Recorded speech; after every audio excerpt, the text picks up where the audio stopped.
Sampurasun tepang deui dina carios-carios anu digarap ku Mang Dedi Mulyadinata almarhum dina carios Sirebing. Mangga wilujeng ngadangukeun.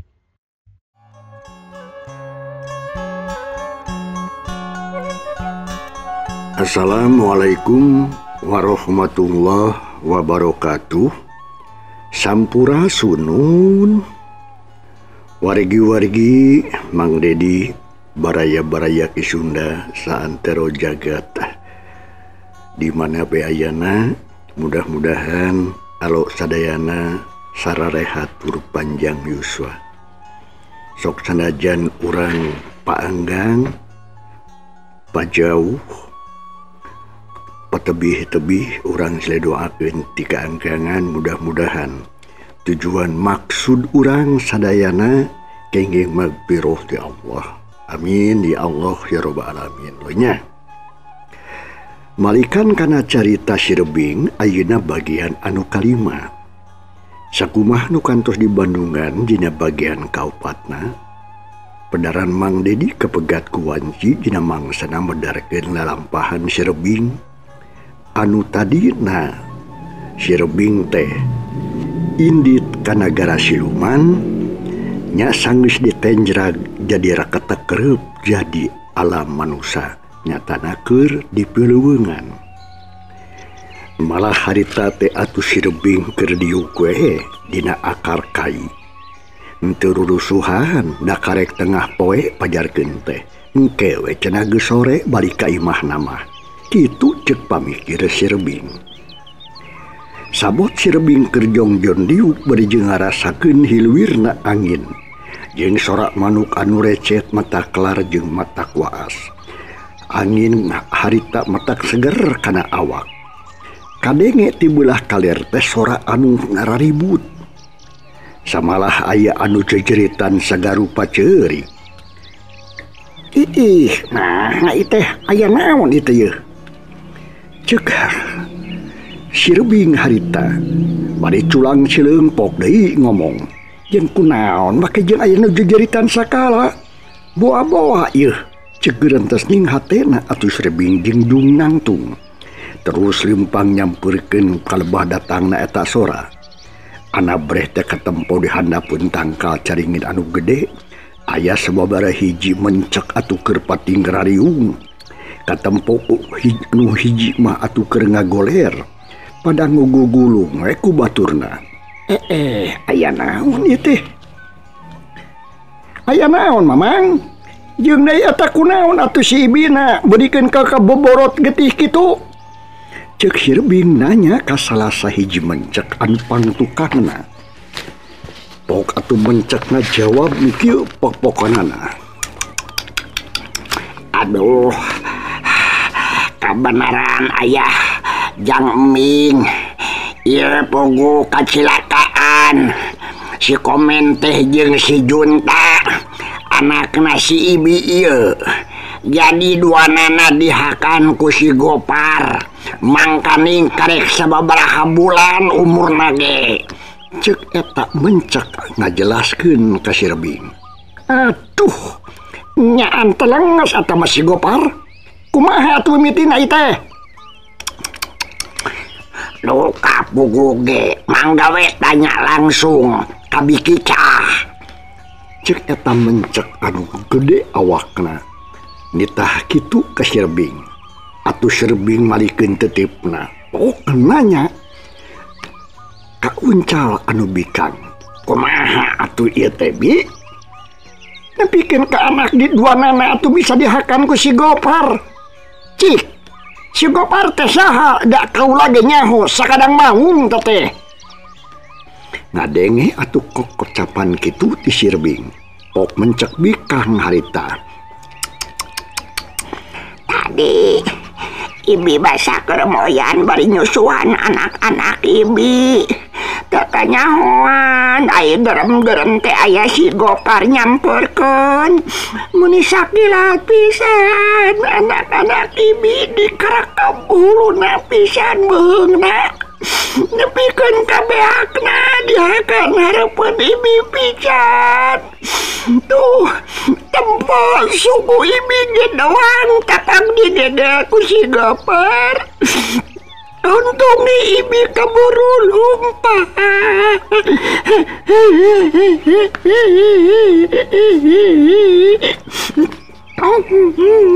Hujan, ya mas hujan. Kitu minangka cirikna eta sakadang mencek indungna teh. Ngadenge kitu atuh si Rebing harita sajungjungan mah manehna jadi ngahuleng. Hatena milu ngarasakeun kumaha sedihna eta sakadang mencek anu anak-anakna dihakan ku si Gopar alias Maung. Sanajan ngaranna ge sato sarua bae ataynya namah moal bisa disisilihanan ku daun-daun oge. Sok sanajan di alam dunya oge ayeuna jeung nilaina eta kanyaah nu jadi indung moal cukup kudunya barana hungkul anu aya di kolong jagat ieu. Sanajan cek aya di antarana hiji indung manusia anu tega maehan anak keun bae da eta mah lain soal.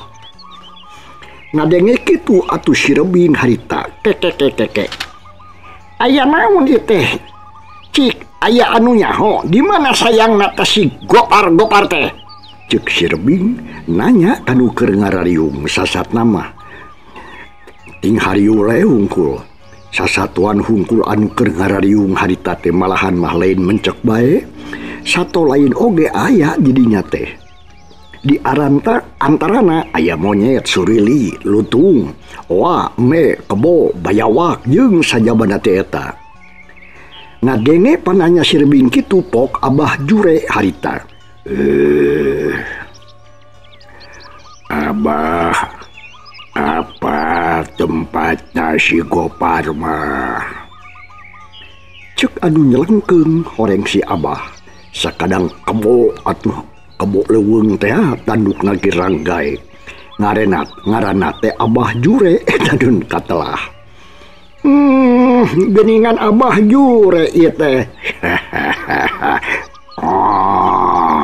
Hayu atuh bah sok anterkeun uing ka tempatna si Gopar tuman kudu diwarah dibere pelajaran eta sangeunahna me barang hakan teh cek si Rebing di harita minta dianter cenah ku Bah Jure. Akhirna berawe eta si Rebing dibarengan eta kebo jaluna anu katelah ngaranna teh Abah Jure lalu umpang wedek ngajugjug ka tempatna si Gopar alias Maung teh. Ari sato-sato anu sejenna oge naluturkeun nganti kaangangan atawa ti kajauhan da sieun cenah ku Maung anu katelah si Gopar mah tabe oge sarieun. Sadengkeun harita si Rebing anu dibarengan ku Abah Jure sanggeus nepi ka lebah guha reg si Rebing jeung Bah Jure harta ngararandeg leumpangna panon mencrong ka hareup kabeneran pisan eta Maung nu ngaran si Gopar teh aya we keur ngadapang di luhureun batu gede anu aya di lawang eta guha katempo buntutna kupat kepot ari huluna mah nyang hareup ka lawang guha jadi teu nyahoeun si Gopar teh jeung si Rebing daratang ka darinya anu harita disampurkeun jeung Bah Jure teh dadukangan kanu datang tuh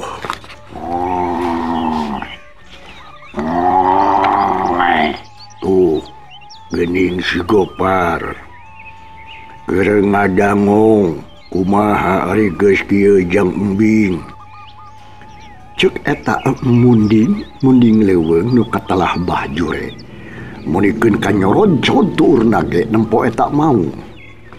Ngadenge pananya kitu ti eta munding leuweung pok si Rebing harita kek Abah kudu cicing lagi dieu nya atawa alusna mah nyumput teh ari sieun-sieun teuing mah menika ngadeg-deg kitu si Abah mah tuh dina rungkun jigkeun ku uing eta arek disampeurkeun cek si Rebing harita atuh sanggeus ngadenge parentah kitu mati si Rebing kuliwan atuh eta sakadang kebo leuweung teh nu katelah bah jure nguliwan ka tukangan rungkun saliara anu nguyupuk didinya.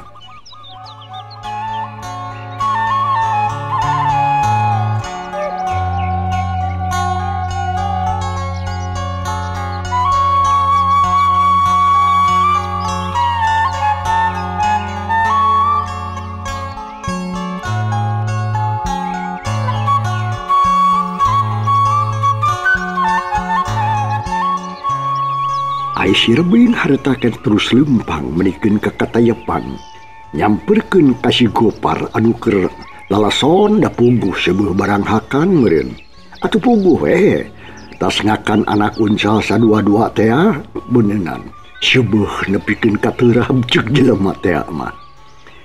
Si Rebing harita ngatayep terus ngaraweregang sanggeus deukeut ka tukangan si Gopar.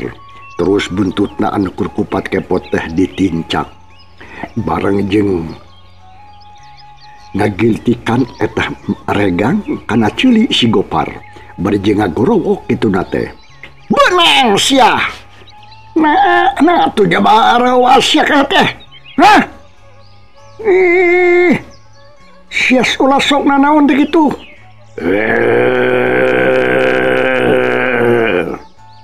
ana pulunyung teh eta meong teh anu katalah si Gopar lumpat polonyon we kulitna teh molonyon aneh nah jadi kadinya dongeng teh eta mah bobodoran beunannya urang balikan deui kieu pamirsa sanggeus atuh deukeut ka tukangan si Gopar si Rebing teh langsung harita heh Gopar keur naon sia maneh jiga anu keur nyantai sia nu ditanya alias eta meong langsung ngaliuk ngagerem nembongkeun si Hung nurang geteng teh atuh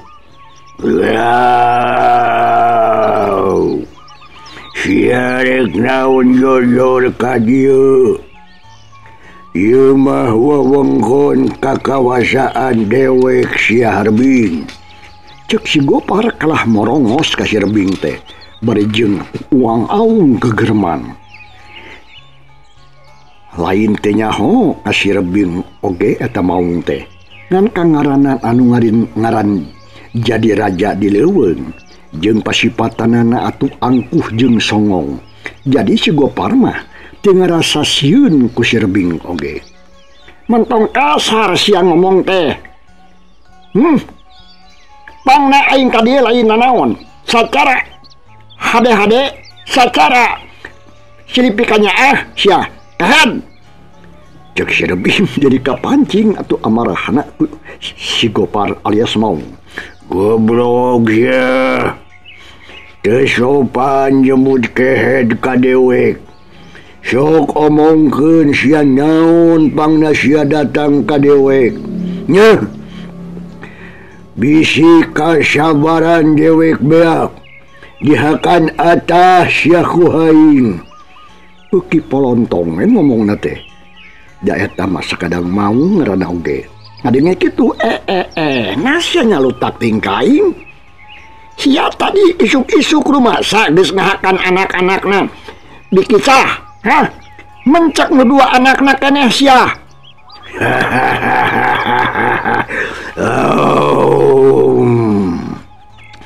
eta mah geus jadi kahakanan dewek atuh euy nah sia arek ngulah-ngulah ngaulah-ulah kana katangtuan anu geus aya ti baheula geus hukum alam dulu mun teu kitu aing jeung turunan aing rek ngakanaon da aing mah teu beuki jukut atuh pira kudu ngahakan seblak onaman lada deui ongko lain kitu sia make jeung nyaho seblak sejurin lain kitu maksud aing teh maksud jisim aing mah lain kitu nah sia teh beuni kasar-kasar teuing abong-abong sia maung teh nyakola sia untungna we keur kitu teh kurunyung bah jure nyampurkeun alias munding leuweung teh sanajan sieun-sieun oge Si Gopar dahayang kekeuh milu ngomong manehna ge. Keun bae cenah daya Sirebing ieu. Moal wanieun si Gopar ge. Bikeun ngaroweg ka manehna kitu ceuk pangmikirna eta munding leuweung. Pok atuh si Gopar alas atawa munding reueung harita ngomong.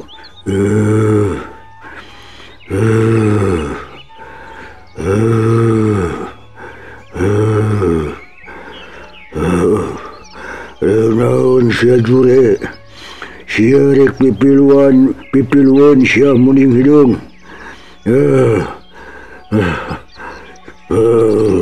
Sok deukeut ka dieu aing, rek nyeubeukkeun jeung awak sia.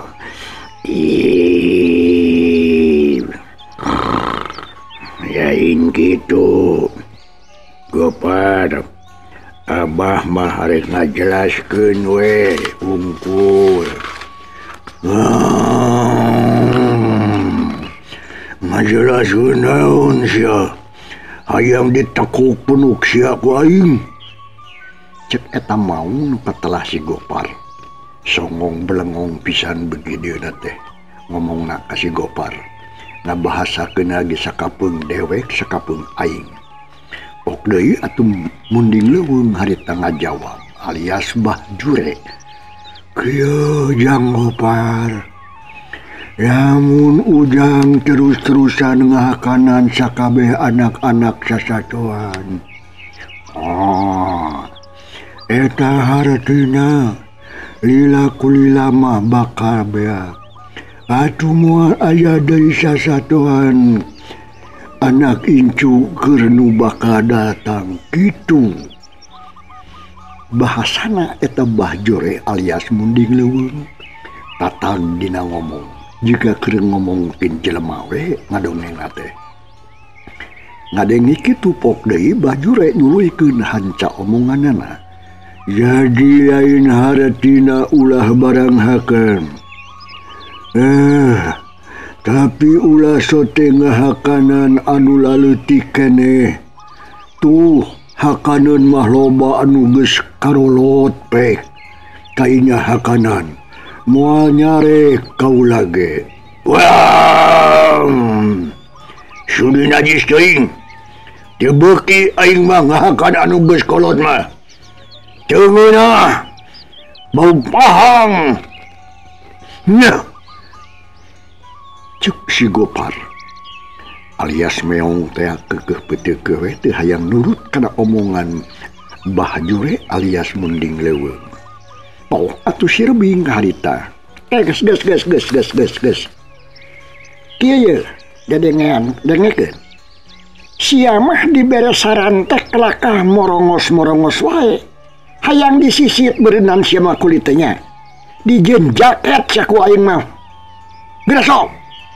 Cek Sirebing jadi keheul ka si Gopar alias meong anu mawa karab sorangan.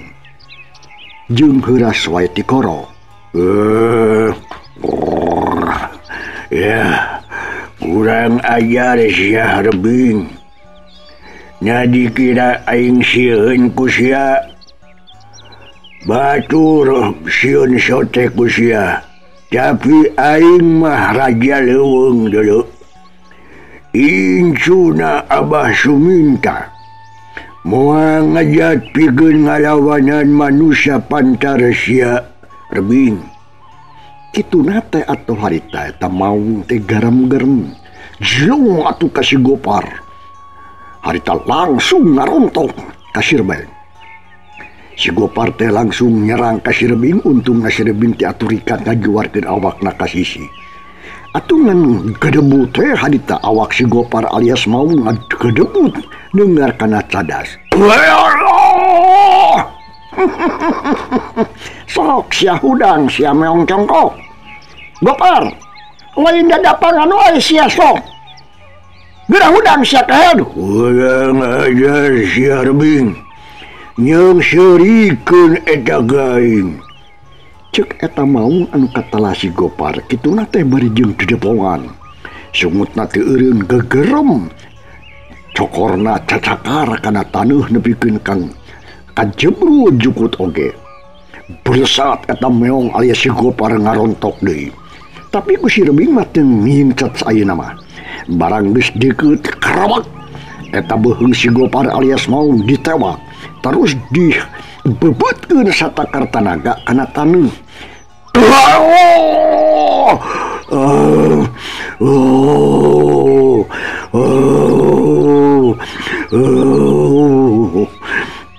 Si Gopar meong leuweung teh nepikeun kepepelengkingan awakna teh. Puguh we dibebutkeun teh kana taneuh Satakarna. Jabatan cadas deh. Kajlong cere. Si Rebing nyaho-nyaho geus aya di tonggong si Gopar. Bari jeung nyarak lebah pundukna. Sok sia, arek kumaha sia ayeuna kieu? Hah? Arek bisa kana hojah sia? Hah? Ampun Raden Ming. Ampun.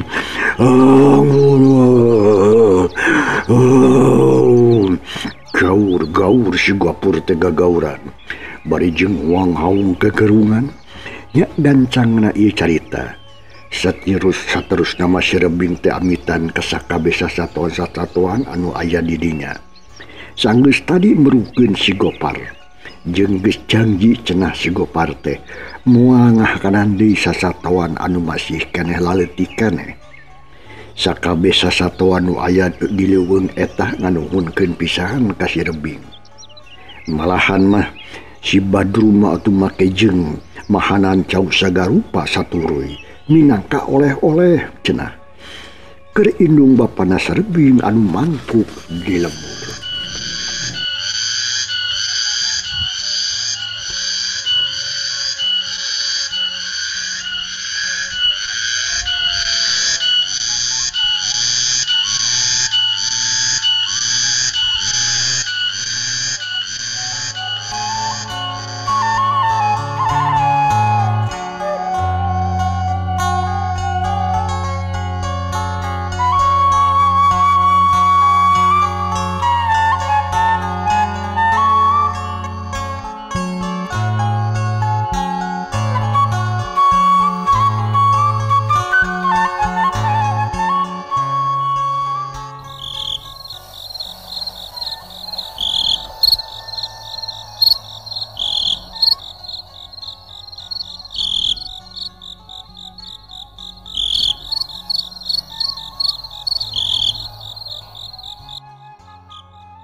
Mangsa alam teu karasa tong nyeret reang tadi oge di saralada mapaesan kaayaan alam.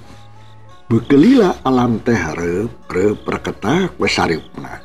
Jangkrik harita di sarada patembalan jeung baturna. Mapaesan aya kaayaan alam harita. Breh atuh aya nu keur lempang sesoranganan. Oreng si manaha oreng. Si Rebing harita teh muru ka imahna. Ai kasampak indungna keur ngadaweung we dina golodong. Barang rentang-rentang nenyo anakna datang meunikeun kacuring hak indungna si Rebing teh langsung cengkat. Di mana wae maneh teh usujang majeng si Abah. Maneh nepikeun ka geus ka ditu ka dieu nganeangan. Mane hampir 3 poe ting teu balik-balik. Cek bisumina harita kituna teh bari jeung nyanyakal kana leungeun nu jadi anakna nyatana si Rebing. Ari si Rebing manehna mah jadi ngahuleng we. Memeh manehna ngajawab teh. Puguh we lamun diomongkeun anu saujrad mah moal pihadi. Moal percayaeun. Moal percayaeun di ongkoh.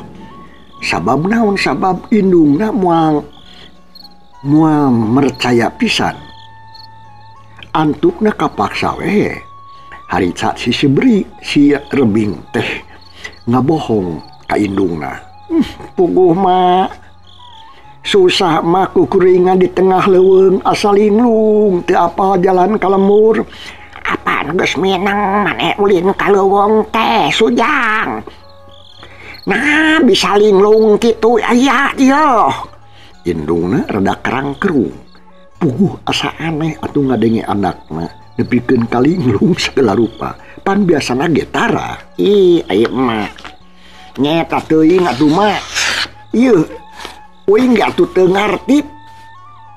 Ari si bapak ka mana mah?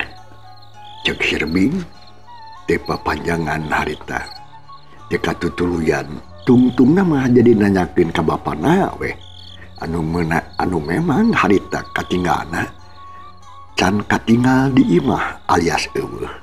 Dengekeun Sujang, bubuh bapa maneh teh ieu tegas 2 poe jeung poe ayeuna. Ti basa maneh teu balik, isukna tuluy we naneangan maneh. Cenah mah arek kaleuweung anu biasa sok disabaan ku maneh kitu. Neanganna teh cenah. Tapi anu diteanganna balik anu neanganna teu momo. Ayeuna maneh geus datang bapa maneh mah laka jadi eueuh.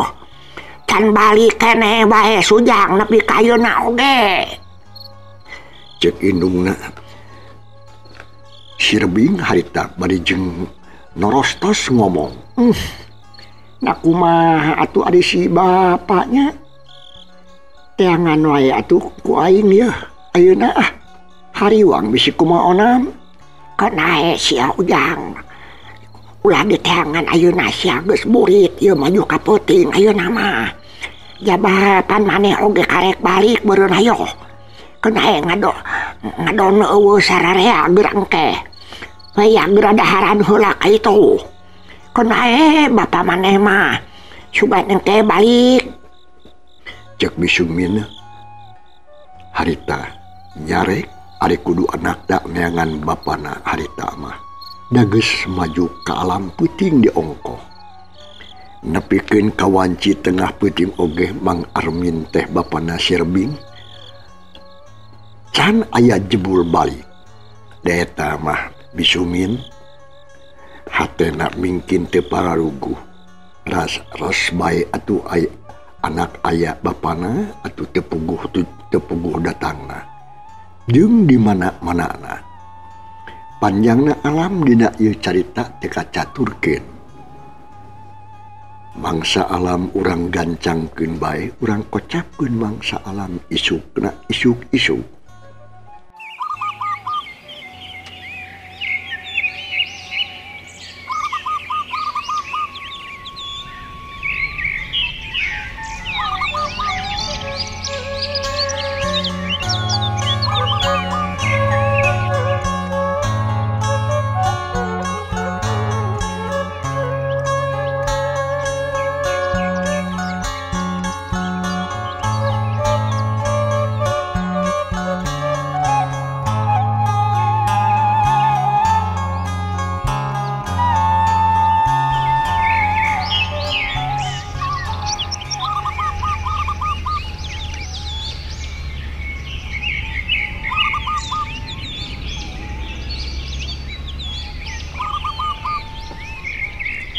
Di tempat anu sarua nyatana di lembur ruyung rebun-rebun keneh oge atuh Sirbing geus sagedang dan cenah deuk maluruh nu jadi bapakna. Sanggeus bebeja ka indungna kencis ini teh sosoranganan.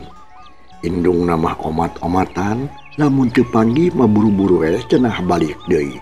Dadakuna mah keueung cenah batur. Tunda kaayaan indung Sirbing ocapkeun kiwari lalampahan Sirbing. Teu loba omong deui kitu geus kitu mah kencis we. Arek muru deui kaleuweung biasa we. Disaba anu sok disabaan ku manehna. Da ceuk indungna ge kitu yen bapana kaleuweung inditna teh cenah. Dina mangsa harita nyarita arek nangan ka manehna. Karunya si bapak lamun heueuh mah si bapak teh kaleuweung nah teu panggih jeung aing atuh kitu ceuk geurentesna Sirbing bari jeung jongjon lumampah.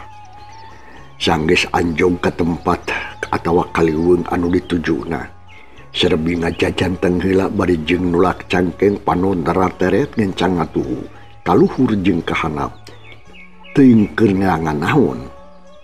tapi antuk nama gek atuh Sirebing diuk dina akar tangkal caringin anu ngajarumpluk. Harita menpikeun kagenah pisan hawati selebah dinya mah. Manuk recep atuh patembalan jeung pada baturna. Moal kitu si bapak teh aya anu nyumputkeun atawa aya anu newa ku bangsa siluman. Da loba pisan deui siluman di leuweung ieu mah. Cek Sirebing ngeceuwih ngomong sorangan. Bari jeung culang cileung. Nah atuh barang ngeretek kabelah kulon. Katempo ku Sirebing aya hiji makhluk. Awak nama awak orai tapi sirahna jelema. Ngan letahna panjang pisan. Jeung rupana oge estuding pikasieun. Kabeneran tuh. Aya si Jumanta arek ditanyakeun saku aing mah. Sugan we. Manehna nyahun atawa kungsi nempo ka si bapak. Kituna teh Sirebing bari jengjung cengkat. Terus limpang. Baling sereuneu nyamperkeun ka eta makhluk anu katalah si Jumanta cenah orai jaluna. Heh. Jumanta, keur naon maneh aya di dieu? Atuh menang pananya kitu langsung eta orai teh ngalieuh. Barang apa kanu nanya. Terus eta siluman orai teh orai kadut. Manggut tandading hormat ke Sirebing pok ngajawab.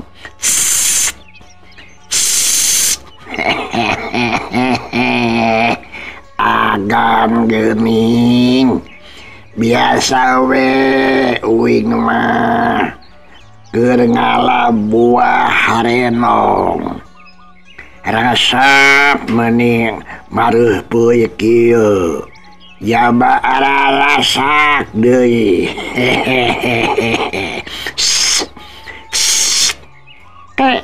Kieu teh lain euy. Uing deuk nanya ka anjeun. Arek aya anu ditanyakeun ka maneh teh. Bade naros ke naon agan.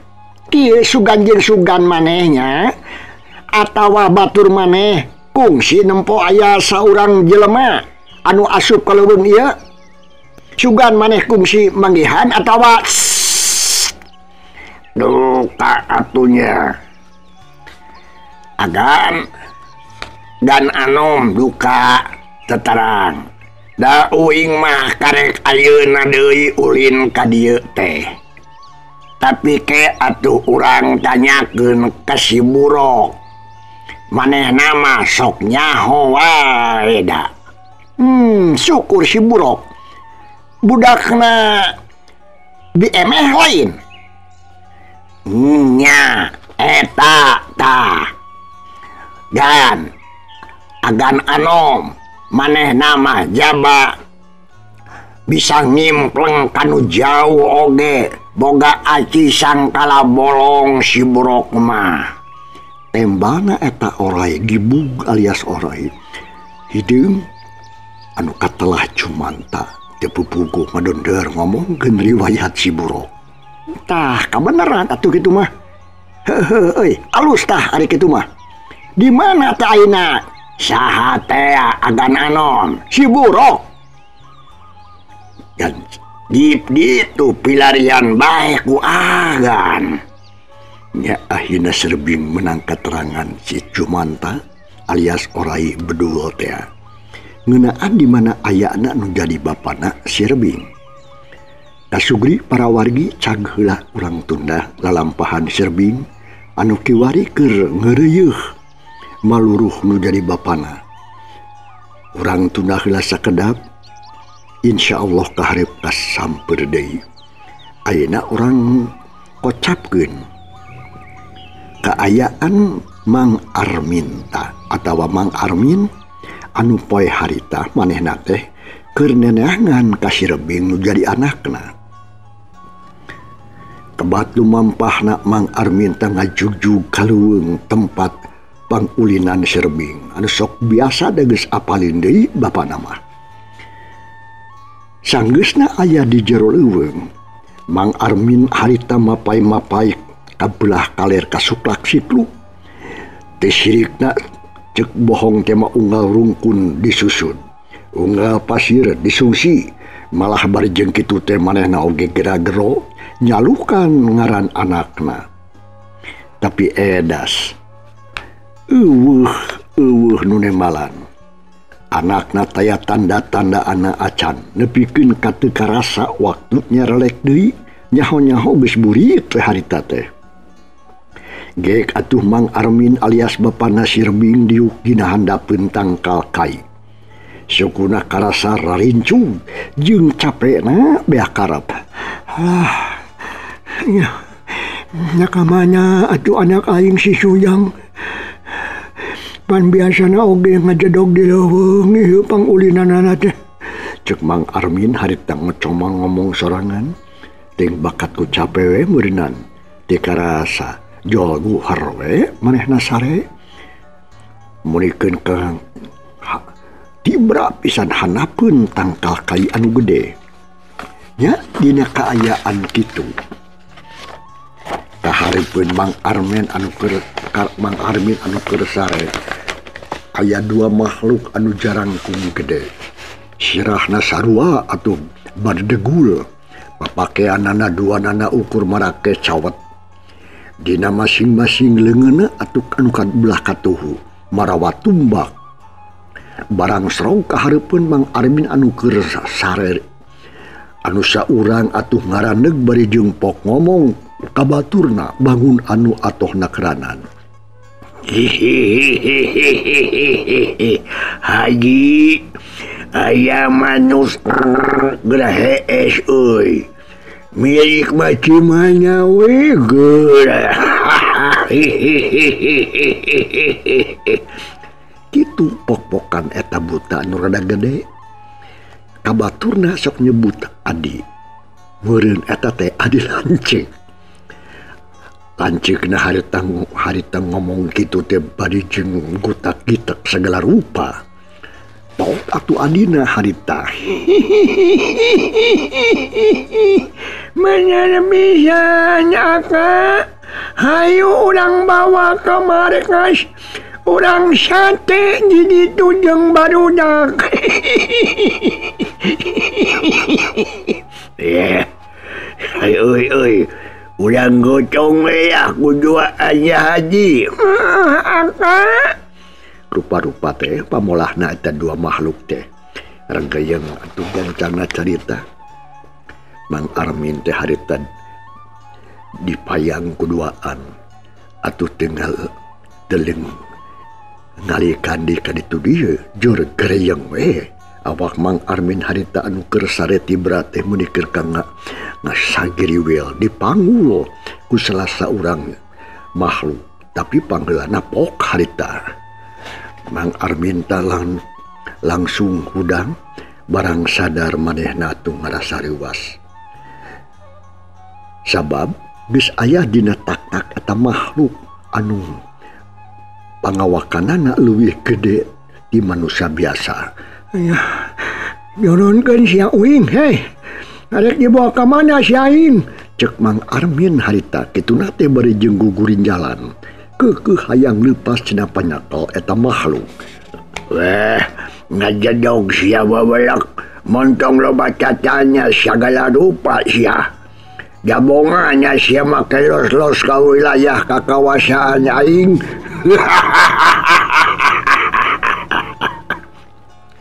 Cang para pemirsa, ye carita urang tunda heula. Insyaallah anjing mandi diberi neruskeun bagian anu kagenep. Hatur nuhun ku mangrupi perhatosanana. Insyaallah anjing urang lajengkeun deui dina bagian anu salajengna. Assalamualaikum warahmatullahi wabarakatuh.